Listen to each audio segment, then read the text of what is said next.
listening to the home of cool, irreverent, and entertaining talk, right here on LA Talk Radio. You're listening to The Art of Love with your host, Lucia, right here on LA Talk Radio.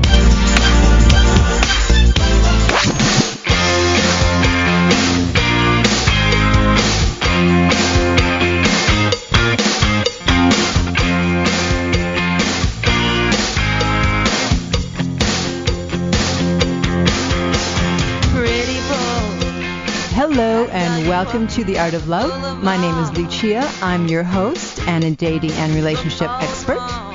And I'm here to entertain, educate, and enlighten you about love, dating, and relationships.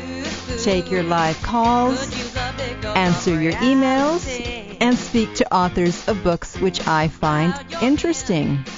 And as usual, today, another interesting topic, another interesting author. And he's actually been on the show twice before, so it's his third time.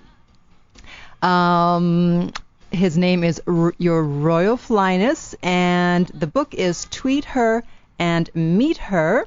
And, of course, the website is tweetherandmeether.com. So welcome back to the show. Thank you. It's great to be back. Yes. So Your Royal Flyness, author of the series From MySpace to My Place, the Facebook date book for men, and now Tweet Her and Meet Her has met hundreds, although I believe it's probably thousands, of women online, I know you, from just about every large social networking site in the world. He's been on numerous TV and radio shows, including The Tyra Banks Show and Dr. Phil. So that's what we have in common, because you and I have both been on those two shows. Oh, there you go. Wow. Yeah. How did you end up on Dr. Phil?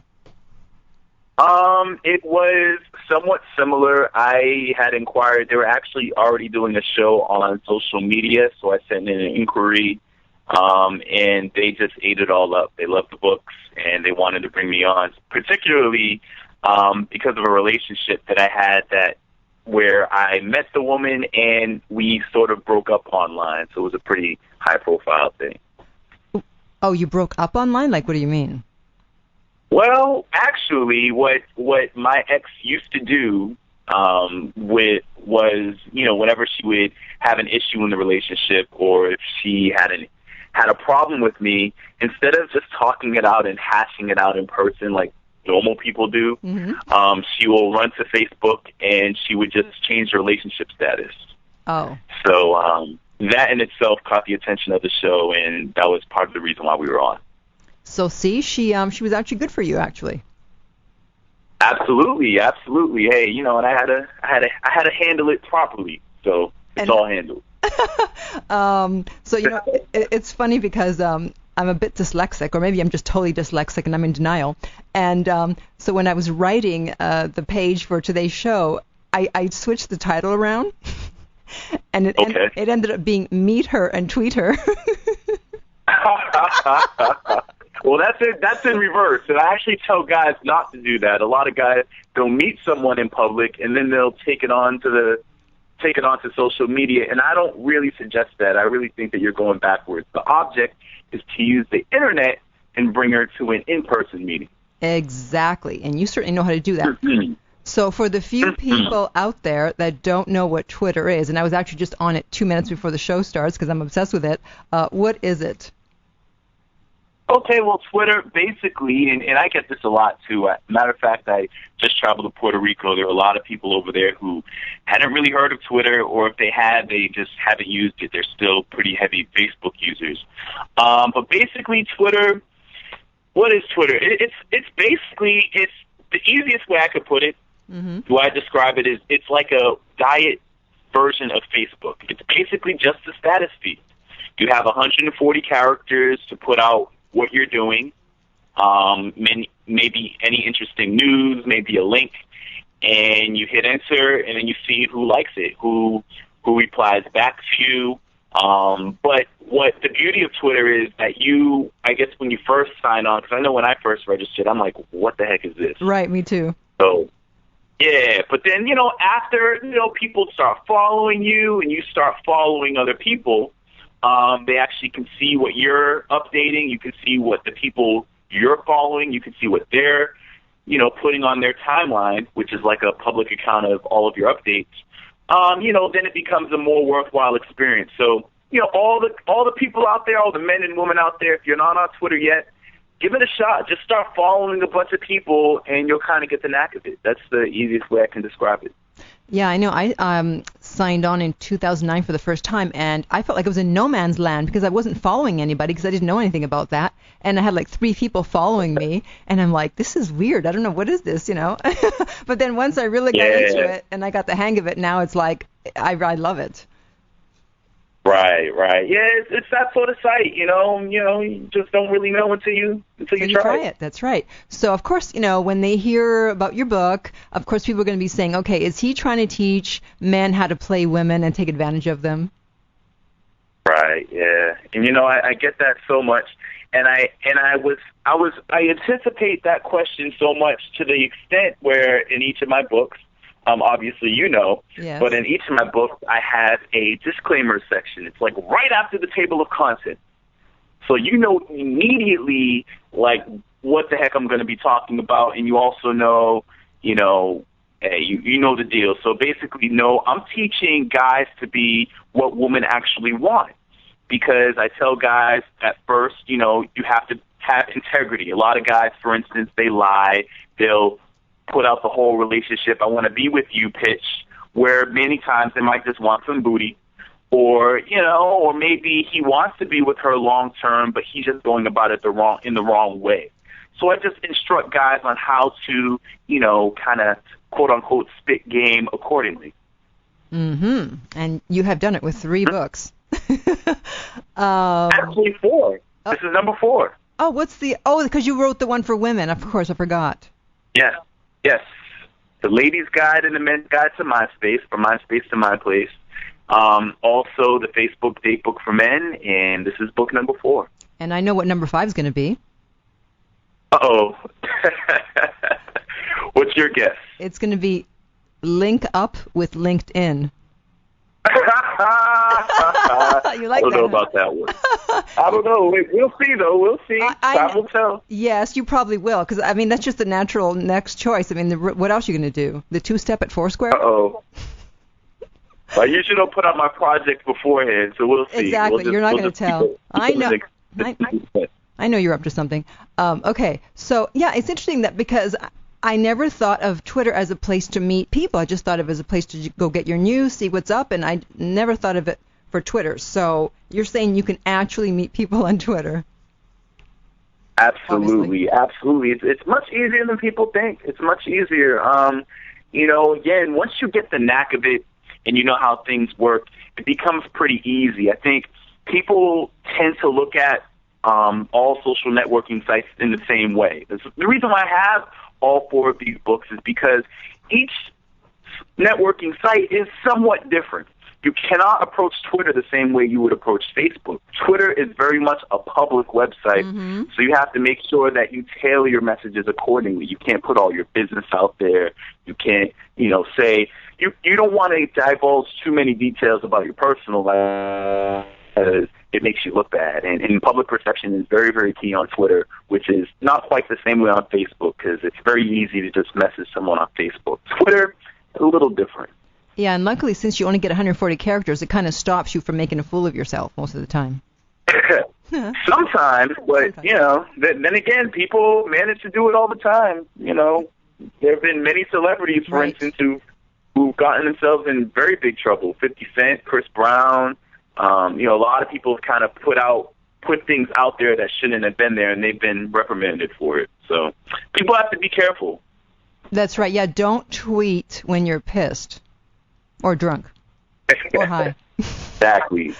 Very good advice. Yes. I don't think that's probably in your book. I don't know. But, okay, so you talk about the profile picture, and it's interesting that you mentioned that how women feel about men that have their shirts off on their pictures on their social networking sites. Right. And as As a woman, I agree, because if someone's profile picture, especially on Twitter, is a guy with a shirt off, then if I'm looking for a relationship, I'm not going to take him seriously. Absolutely, right. Yeah, I mean, a lot of guys go about it the wrong way, and I tell guys, you want to be a little careful. You want to be calculating, because if you come across like you're trying too hard, and this like transcends like everything that you can do, from your profile picture onto what you say to her, even on a date, even on an in-person basis. You can tell, and I know, Lucia, you can tell. You're the cougar expert. You can tell when a guy is trying too hard, and most women can. You can tell, and it's the same with your profile picture. A lot of guys, for instance, they're taking off their shirt, they're oiling their chests up. They're showing the little V in their pubic region. It's not cool. No. Guys either, just like calm it down a little bit. You can still be clean cut, but don't go overboard. Exactly. And so you have your profile picture, but then some people don't know that you can also add twit pics. So what are those? Yes. So twit pics, another name, basically a twit pic, or there's another service called Plixie. They're just services which allow you to upload your photos. It's like a third-party site, but a lot of people will import those into their timeline. So, for instance, one of your updates, you might say, hey, check me out. I was at the bar yesterday, and you'll put up a little link, and the link will take everybody who's following you or whoever clicks on the link to that particular photo. And even once they click there, they could see some of the other photos that you posted. So in a way, it's like a photo gallery, and it kind of gives people a way to actually see more than what's on your profile and in that one profile picture. Right. And then, of course, if you get fancy, then you can also have a bunch of background pictures on your background, the way I have on my profile. Yeah, exactly. Mm-hmm. Which is Cougar Expert. I got that idea from Kim. I got that idea from Kim Kardashian, because she had that on her profile. I'm like, hey, I want mine to look like that too. That's what's up. I know. So then there's also TwitVid, and what is that? Okay, and TwitVid is very similar to a twit pic. For instance, I'll use TwitVid a lot to, kind of share tips in online dating game to my readers and subscribers. And basically it allows you, like, let's say I am out and about, I'm in New York City, and I happen to see Lucia in New York City, and I want to ask you a few questions, put them on Twitter. Uh-huh. I could do just that. And what that service allows me to do is, after I'm on my mobile phone, I might have a video on there, I could just upload it immediately. It'll go to TwitVid, and I could choose to also put that link up on my timeline. So if anybody clicks on it, they can see the video, and there you go. Wow. I didn't even know about that. And by the way, your handle or your username on Twitter is? Yes, my Twitter name is just Flyness, Flyness. That's right. That's all you need. Okay, so then you also mentioned the latitude and longitude listed on a profile, and I'm glad you did, because I didn't know about this, and I've seen numbers on people's profiles, and I would just thought, why are those numbers there? And then I just kept it moving.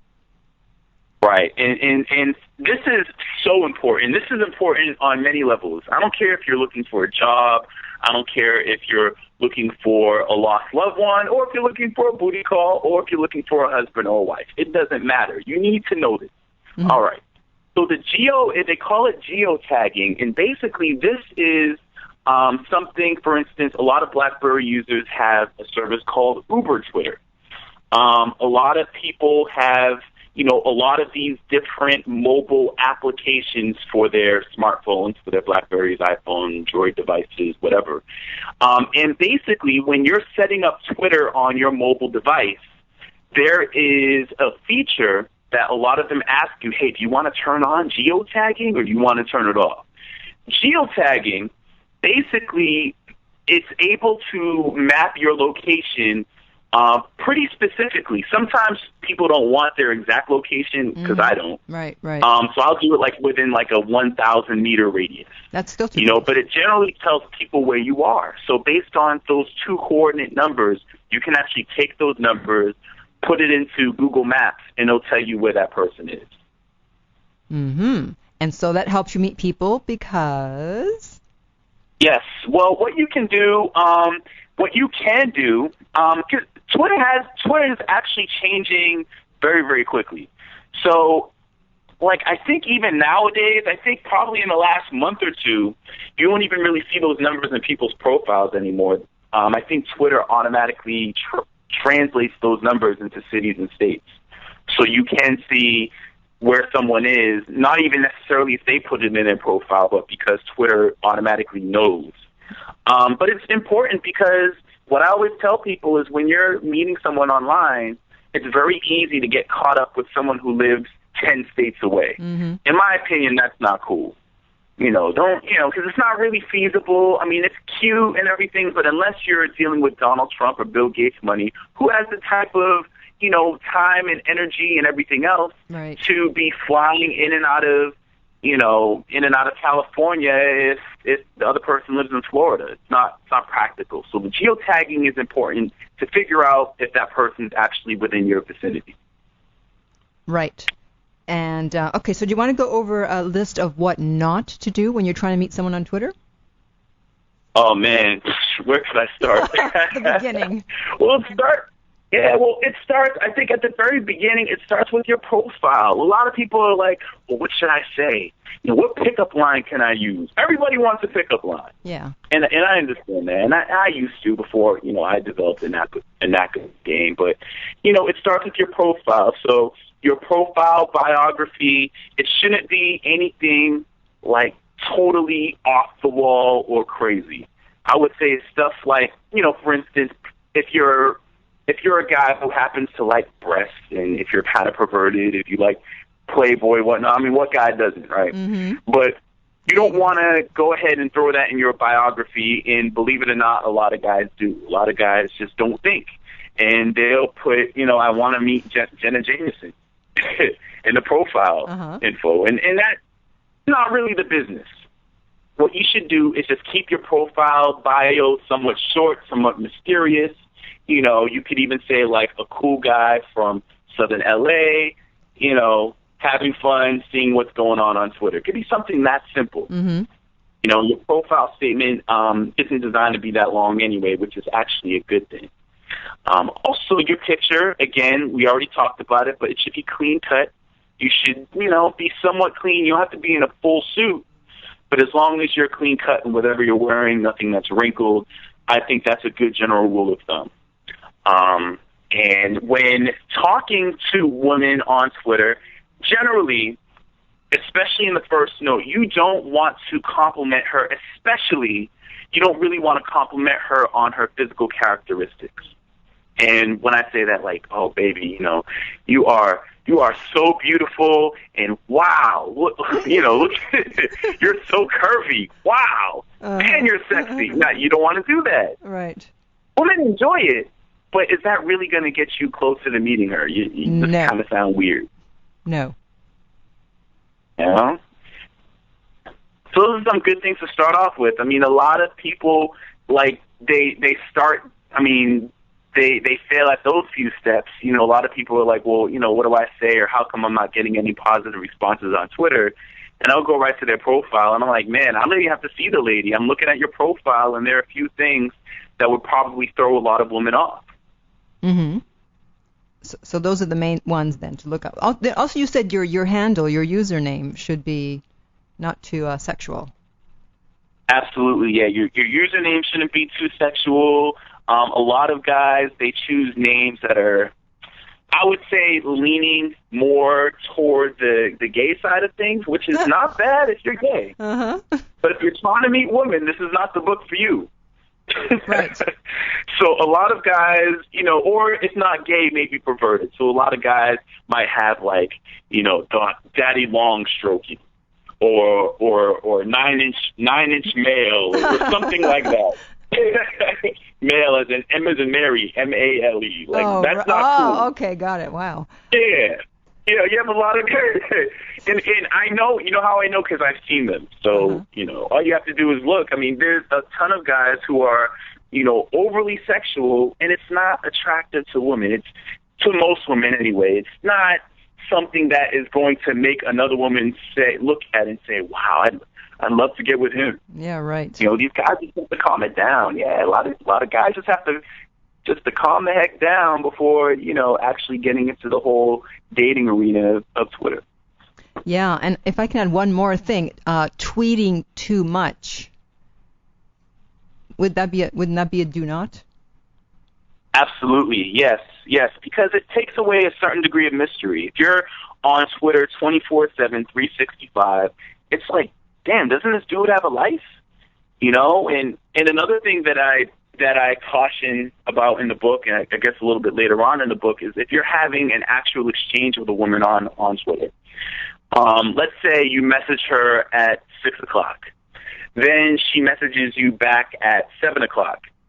Don't message her back at 7:01. You know, and if she messages you again at 9 o'clock, don't message her at 9:02. The thing is, you want to make it at least seem like you have something going on in your life. Right. You know, and if you don't, if you're just sitting there on Twitter and if you find yourself just waiting for her response, then you're doing something wrong. You need to take up a hobby. You need to go work out. You need to read a book. You know, a lot of people do take Twitter a little bit too seriously, and, you know, that's not really cool. Right. Or also what's happened with me is, you know, I've seen some attractive guys that I've, you know, seen in the media, whatever. They're not celebrities, but they're kind of whatever, half celebrities. And so I started following them to see what they were about. And after following their tweets for a while, I was so turned off. I unfollowed them. I'm like, wow, I don't want to know him. Because they just had nothing to say, and they were so boring. I'm like, okay, he may look good, but I am not interested. That's a very, very good point, because a lot of guys really don't realize how Twitter can really mess you up. And just like you said, there might be notable people, somewhat well-known people, celebrities, and Twitter is exposing how lame. I hate to say it like that, but I'm not gonna put anybody's name out there. But it's really exposing how lame a lot of celebrities are, because people are honest. You can actually see what people are thinking, whereas Facebook, you can see what they're doing based on, you know, like their photo galleries and such. You can see them in many different situations. Twitter actually gives you an inside glimpse as to what people are thinking, what they're doing. And you can, you know, a lot of people are kind of lame. You know, like, for instance, there was a kind of a lesser-known R&B artist who was trying to, I guess, holler at Rihanna. And this was a couple of months ago. And this was pretty public. And, of course, you know, the whole Chris Brown-Rihanna situation. Right. I think this guy, he also took a swing at Chris Brown, you know, verbally, a verbal swing at Chris Brown, and he and Chris Brown kind of went at it. And this was all through Twitter. They're arguing back and forth, and Chris Brown's calling him, "You're gay this, you're gay that." I mean, that sort of stuff. It really, you know, people place celebrities on a pedestal. Let's face it. Yeah. And that really brings celebrities down, like, a lot of notches when you start to see stuff like that. Yeah, absolutely. I remember that happening. I don't remember who it was, but yeah, I remember that happening. Yeah. So moving right along. So how can someone use trending topics and hashtags to meet women? Okay, all right. Well, I like hashtagging because the same. It's kind of similar to geotagging, where you can find where people are. That is so important, because when I first started off with online dating, I would meet someone who lived just so darn far away, and then I'd be on the phone with this person thinking to myself, okay, how am I going to travel to Ohio and I live in Boston? Like, how is this going to happen? Mm-hmm. I mean, is she going to hop on a plane? Am I going to do it? And at the time, I had just started school. I just started college, so I'm like, all right.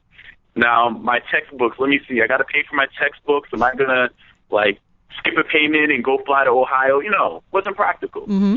So it's vitally important that you use hashtagging. So what's a hashtag? A hashtag is basically where you put the pound symbol in front of the keyword. And this could be any word. It could be a sequence of numbers, just as long as there's no space in between, because then it loses its hashtag ability, I guess. It's tag. So, for instance, if let's say I just wanted to get the attention of I don't know, people who live in the area code 404, which is an area code of Atlanta, then I would just put hashtag 404. It's that simple. You can make anything into a keyword. It's nothing specific. But what I do is, let's say I just kind of want to see who's in the area, I'll actually run a search. I'll run a search on a hashtag, and I will actually see who's in that area. So, for instance, I'm in New York. New York's a great place because there's so many people here. So if I put NYC, like hashtag NYC or hashtag Harlem or hashtag, Westchester, anything, you're going to get a ton of results. And usually I just scroll down and I'm just looking at the thumbnails of a lot of the young ladies, and, I get to take my pick. So it's a great way to find people in certain localities, or better yet, if you're at a certain event, if you're at a, like a popular club, especially if the club has a very unique name, you can actually search on that keyword and you'll actually find people who are at the club just like you. And it's very simple to use that as a starting point to meet them and, to tweet them and then meet them. But they would have had to hashtag the venue in their tweet, though, wouldn't they?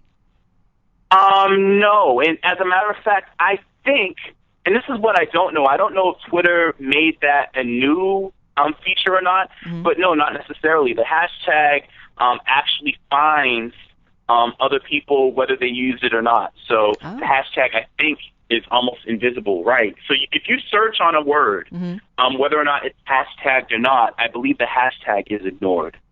Oh, okay, cool. And also another way, I'm not sure if this was in the book, another way to, because some of the mobile Twitter apps, they have who's nearby. Yes. Yep. So, and I didn't know about this either until I got an iPhone. I got the iPhone after the book. Oh, okay. But yeah, there's a who's around me, or there's an around me app which finds, of course, like restaurants and stuff around you.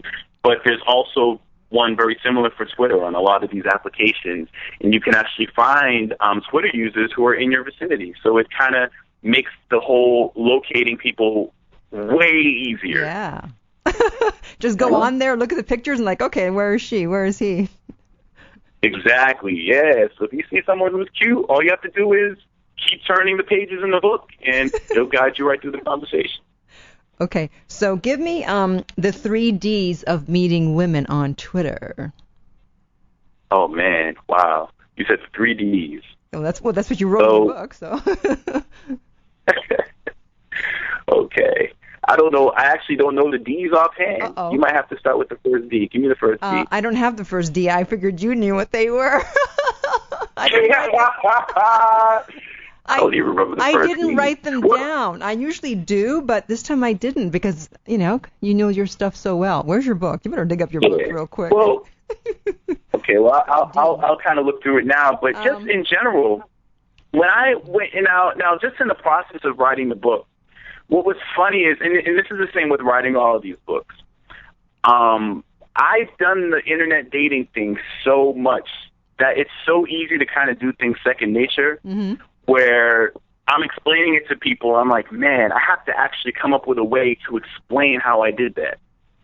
Like, for instance, one of the concepts that I talk about all the time in the book, and not to change the subject, but one of the concepts I talk about all the time is where you kind of have to take a woman off her high horse to an extent, especially if she's a celebrity, to kind of get her attention. Because, you have a lot of people who are used to getting messaged all the time. Oh, I know what you mean. So, yeah. So, you have to get people's attention, or they'll... I'm sure you do.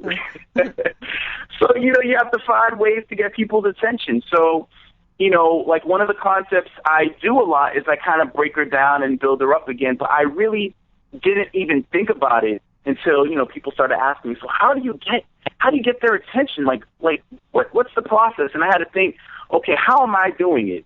Because it's something that you don't think about after a while. So it's like, like riding a bike. Because you're a natural. How do you describe that? You're a natural.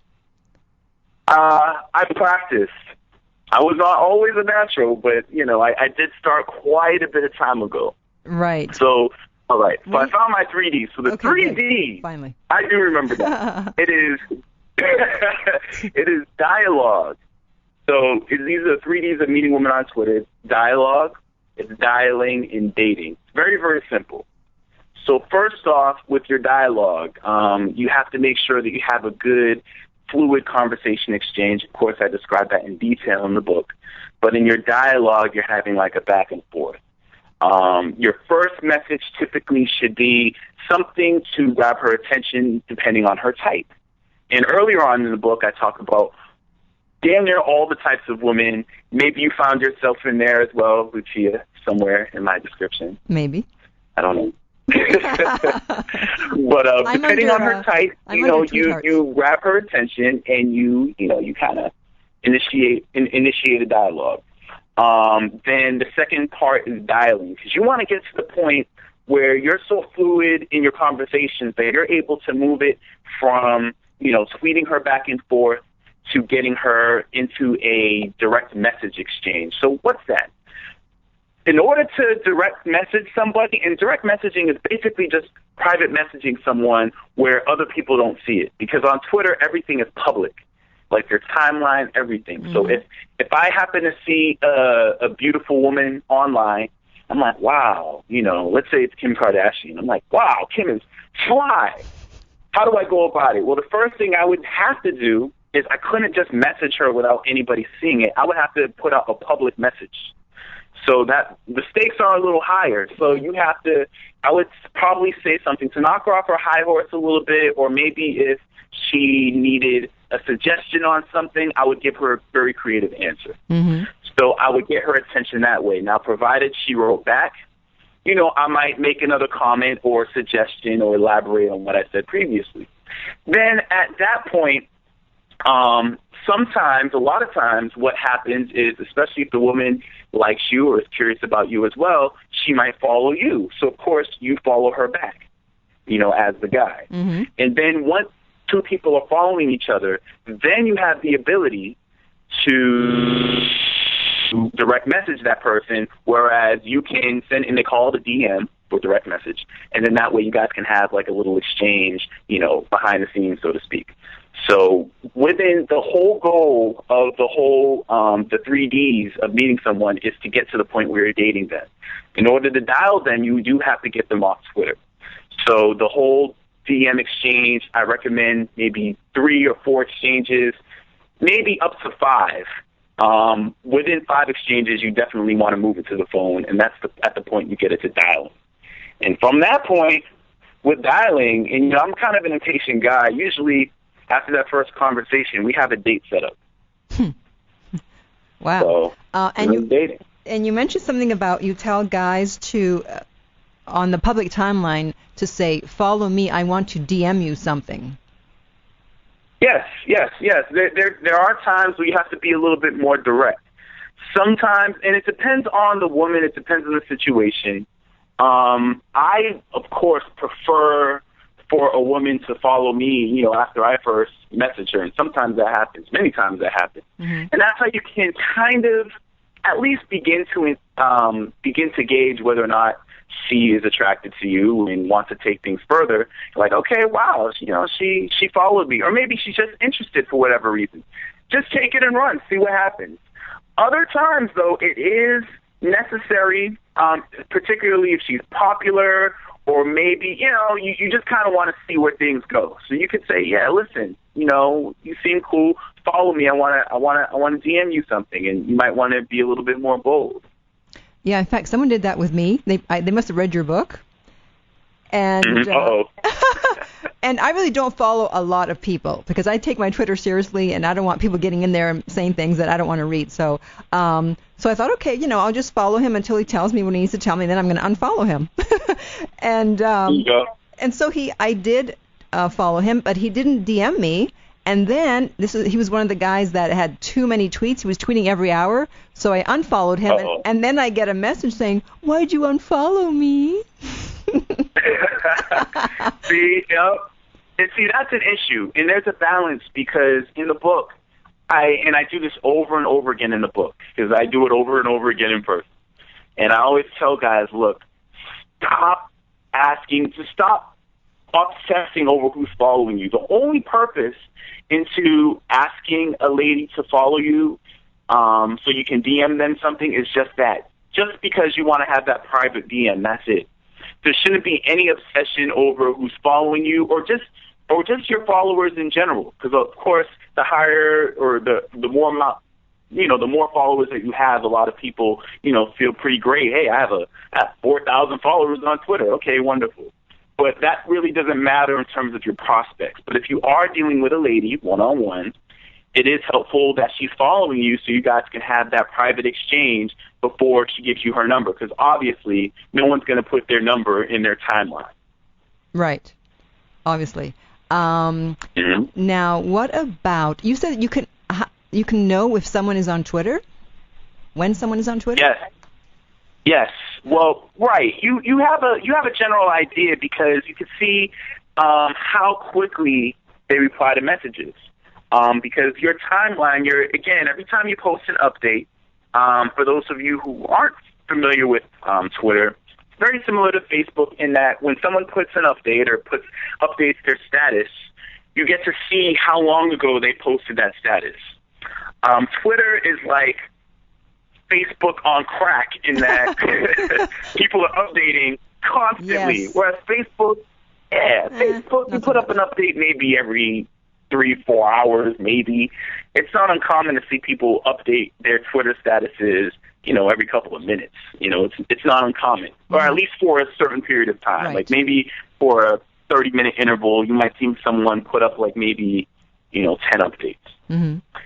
So that being said, you can kind of tell because if they write you, you might take 3 minutes to reply, and then they might write you right back.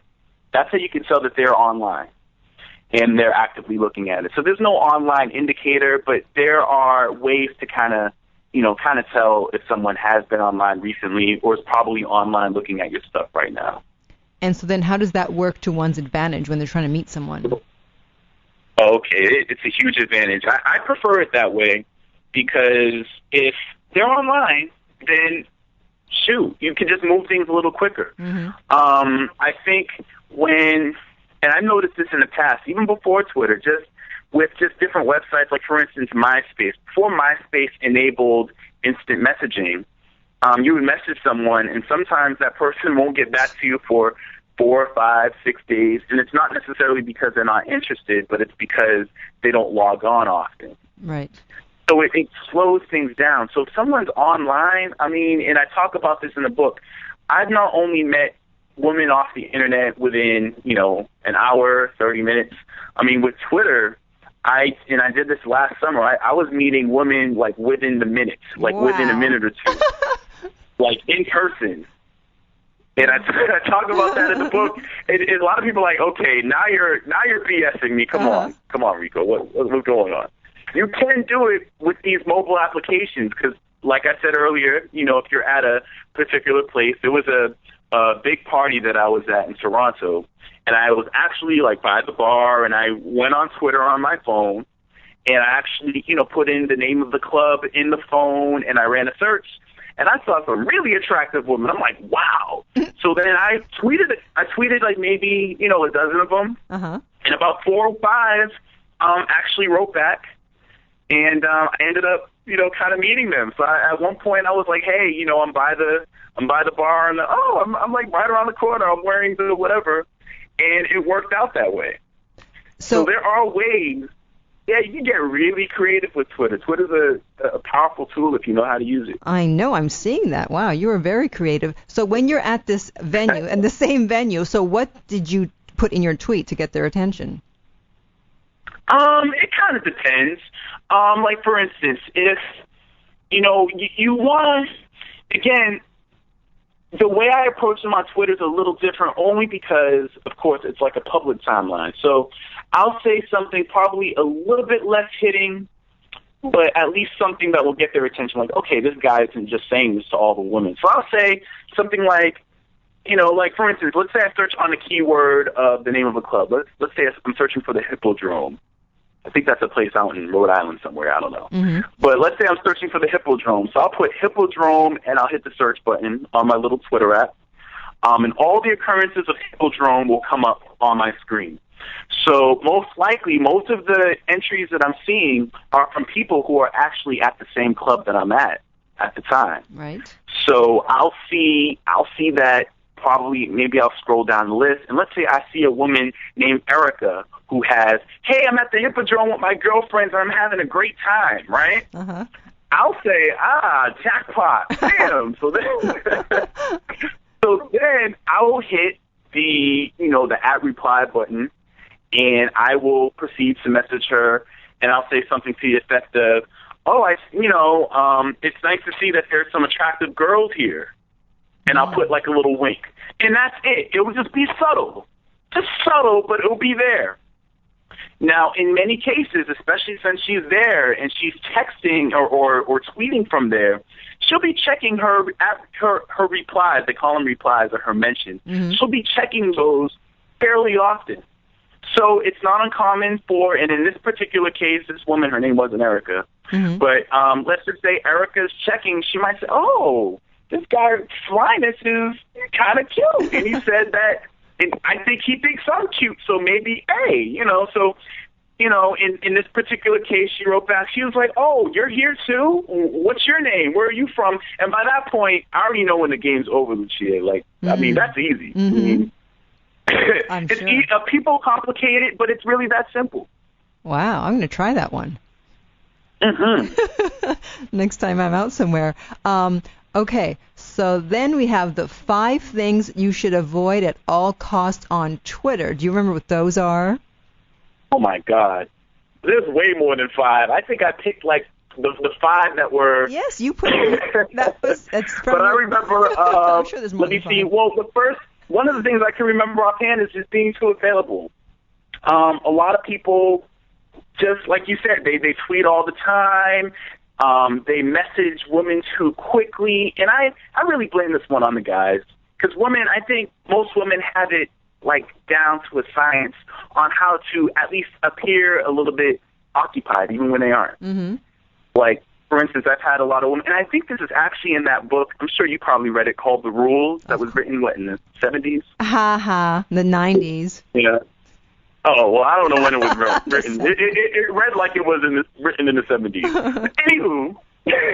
Anywho, I think this was like one of the main concepts in the book. It talked about, like, if a guy calls you, you don't call him right back. There are all these rules, and that's why the book was called Rules. I think men, we need to have rules too. Mm-hmm. A lot of women have rules all day, and a lot of guys are just, chasing, and they're acting like the dog on Garfield. What was the dog's name? I don't know. Odie.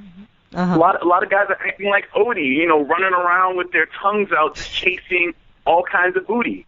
And it shouldn't work that way. So with Twitter, one of the 5 things that you should never do to avoid is to be too available. Always, don't reply too quickly. Take some time away from Twitter. If a woman, for instance, asks you, especially if it's a personal question, just be like, I don't know if I want to tell you yet. Maybe if you play it right. Something slick. Mm-hmm. Make her work for it. Women make us work for it all the time, so it's about time we return the favor. So that's another one. Another one is, randomly asking other Twitter users to follow you. Mm-hmm. Like randomly. Mm-hmm. Like, or just putting out an update saying, hey, follow me, tell your friends to follow me, please follow me, please. Right, you're begging. Please. Oh, my gosh, yes, and it just makes you look desperate. There's nothing worse than that. That's like walking down the street saying, will you be my friend? Mm. Instead of asking for it, you have to be worth being followed. That's right. Another one is, giving too much information about yourself. Just all over your timeline. You also have to avoid, like we talked about earlier, having public arguments on Twitter. That's the strangest phenomenon ever. People are having these little internet beefs. Right.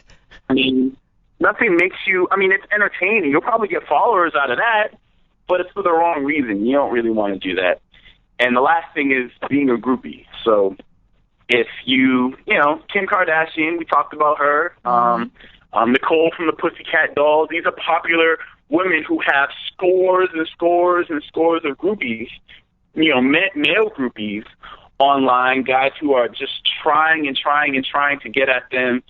And, you know, if you tweeted her once, if she doesn't reply, or, you know, if she gives you just like a graceful brush off, just let it go. Mm-hmm. You know, a lot of guys just don't know when to quit. So there you go. Those are the 5 things to avoid. All right. Whew. Glad we got through those. Now, I just thought of something. So back to the club.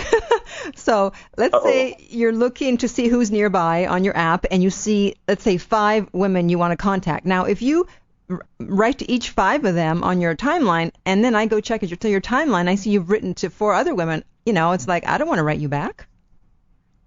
Well, see, you say it that way, and I think that's what might scare a lot of guys, but what you're neglecting to realize is the way in which you do it. Now, if you remember from the example that I gave when I was talking to Erica, I just said, hey, it's nice to see some good-looking women here. You know, I'll say that to Erica. If I see another woman named Ashley, first off, I'm not going to do it like back to back to back to back to back. Okay. But, you know, in between time, I'll say, you know, the DJ's really good. Oh, this is my song right here. And then maybe, you know, 20, 30 minutes later, I might see someone else. Let's say her name is Ashley. I'll say to Ashley, you know, it's dependent on what she put, because everything's situational. So let's say I search on Hippodrome, and it'll pull up Ashley, and Ashley will say, oh, man, I can't stand this song. Uh-huh. And then I'll put, say that again? No, I just said, uh-huh. Yeah, exactly. So if she could say, I'm at Hippodrome, and I can't stand this song. So then I'll put, Ashley, you know, what song are you listening to? Or, you know, I'm here too, and, you know, I don't, what's wrong with that song? Or whatever. Oh, okay. You make it situational, so then that way it doesn't seem like you're just saying, hey, baby, to 100 girls. You don't do that. You always want to, you know, at least get into the conversation. And once you're in, then you can kind of make those suggestions. And what a lot of guys fail to mention is that, you know, women aren't dumb. Women aren't stupid. If she likes you, she'll make it a point to at least put out the hint. If she's not really responding, or if you just say, you know, you have good taste in music, Ashley, if she just says thanks, I mean, you know, she's probably not interested. She could be, but, you know, in those situations, especially, I call that speed tweeting, by the way, when you meet someone, you know, off-site. I call that mobile speed tweeting. If you're mobile speed tweeting somebody, and they don't show that at least immediate spark, then you just kind of want to let it go. Right. Yeah, I could just thinking to myself, I mean, if some hot guy tweeted me, which of course it never happens, I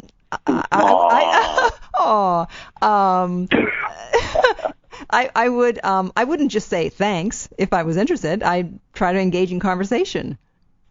Exactly.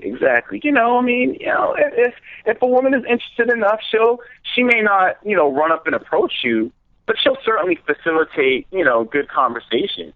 You know, no one's gonna shoot down something that they really like. Exactly. And well, that is it, Mr. Royal Flyness. We've done our 3rd interview. Yes, this was fun. And I'm sure there'll be a 4th, because I know you're working on something. Oh, you mean a 5th? Oh, no, we've only had 3 interviews. You have 4 books. Oh, a 4th interview. I thought you meant a book. Yes. Right. So. Absolutely. Okay. Are you working on anything else besides the book that you care to plug? Yeah, actually, we're really busy. So as you could see, of course, there was a flyer created for the event. It has myself. I don't know if you recognize the lady. I don't know if you're big into porn, but no, not really. Oh, okay. Well, the lady on the flyer is actually adult film star. Her name is Monet Divine. Her and I we actually met online, and we did like a little photo shoot. So I actually have another company. It's called Finest Models. So it's Finest Publishing that does the books. There's Finest Models. And at flynessmodels.com, you can get all the information. But basically, it's a modeling organization. We're kind of in the infancy stages of starting up an agency. But right now, we do photography. We do a lot of promotional events. And, of course, all the ladies who participate, they do hold a book. They hold a book. They look cute. And it is used for, promotional purposes. So that's one of the main things I'm working on now. Cool. I also have a weekly show. I have a weekly Ustream show on Sundays. It airs at 10 p.m. It's even airing tonight, 10 p.m. Eastern, 7 p.m. Pacific. And we talk about dating issues. We just go all out. And how do we find you on Ustream? Okay, the Ustream link, you can get everything at flynesspublishing.com. Okay. It's the easiest. You can get all my books at flynesspublishing.com. Of course, tweeterandmeter.com. The specific Ustream link is www.theflystream.tk. So that's T as in Tom, K as in kite. Theflystream.tk. I like that. And how come you haven't had me on your show? What's up with that? Haven't had any what? You haven't had me on your Ustream show. Oh, well, shoot, let's do it. Oh. Actually, I've only had, and I started the Ustream show last August, and I've only had really one guest. It's okay. So I haven't had a lot of guests. It's okay. But I would love to have you on. That would be phenomenal. That'd be great. We'll talk. All right, we got to get out. Exactly. All right, so thank you so much for being on, and I look forward to our fourth interview. All right, cool. Okay. Sounds good. Take care. Bye. All right, you too. Bye. Okay, he's got a lot going on. Good for him. And just a reminder, my website is theartoflove.net. You can sign up for my free weekly newsletter there. I have a book at lessonsoflove.net, and the title of the book is Lucia's Lessons of Love. And until next time, remember that love inspires, empowers, uplifts, and enlightens. You're listening to The Art of Love with your host, Lucia, right here on LA Talk Radio.